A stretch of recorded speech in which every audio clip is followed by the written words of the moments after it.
हर हर महादेव। त्रिवर्णिकों के लिए गायत्री जप अति अनिवार्य बताया गया है। अगर जो आप त्रिवर्णिक में आते हैं, ब्राह्मण क्षत्रिय वैश्य शूद्र, ये चतुर्वर्ण हुए, बाकी त्रिवर्णिक की बात किया जाए तो अगर जो आप इनमें आते हैं तो गायत्री जप अनिवार्य रूप से बताया गया है, क्योंकि वो कर्म है और कर्म का लोप कभी भी नहीं होना चाहिए। तो संध्या में गायत्री जप बताया गया है। किनके लिए किस तरह से गायत्री कितने प्रवण का गायत्री जपना चाहिए, ये सारा चीज शास्त्रों में वर्णित किया गया है। आज हम उसी गायत्री जप के विषय में बात करेंगे।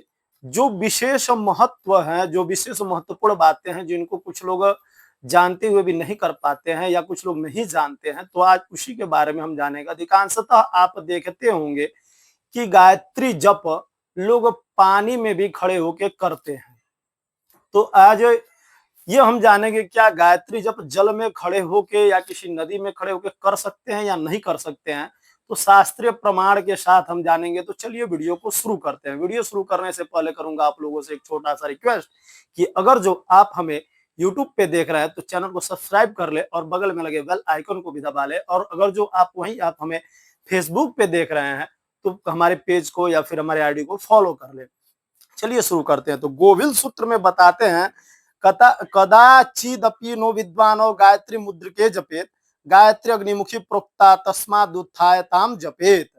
यानी जो गायत्री है वो अग्निमुखी है और अग्निमुखी जो मंत्र है, इसलिए इसको जल में खड़े होके नहीं जपना चाहिए।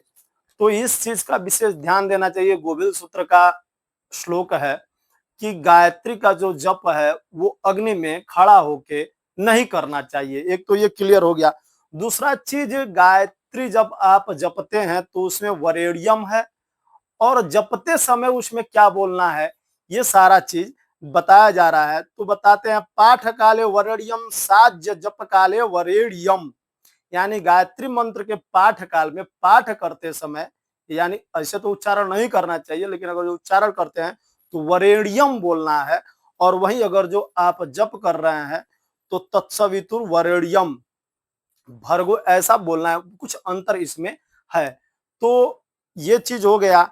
उसके बाद से कोई भी मदन रत्न में भी बताते हैं कि जहां भी किसी भी प्रकार का जप का उल्लेख हो, यानी कोई भी पुरस्कार आप कर रहे हो, कोई भी जप कर रहे हो, तो उसमें बताते हैं कि कम से कम 1000 बार गायत्री का जप अवश्य करना चाहिए।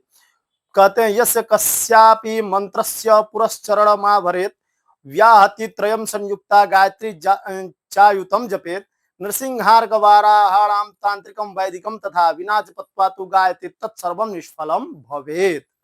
अगर जो आप ये बिना जप, गायत्री का बिना जप किए कोई भी पुरस्कार इत्यादि करते हैं तो वो आपका निष्फल हो जाता है, ऐसा शास्त्रों का वचन है। तो यही थी आज की ये छोटी सी जानकारी। ये जानकारी आप लोग कैसी लगी, आप हमें कमेंट करके जरूर बताइएगा। वीडियो विषय अगर जो अच्छा लगा हो तो ज्यादा से ज्यादा शेयर कीजिएगा। मिलते हैं किसी नई जानकारी के साथ, तब तक के लिए हर हर महादेव।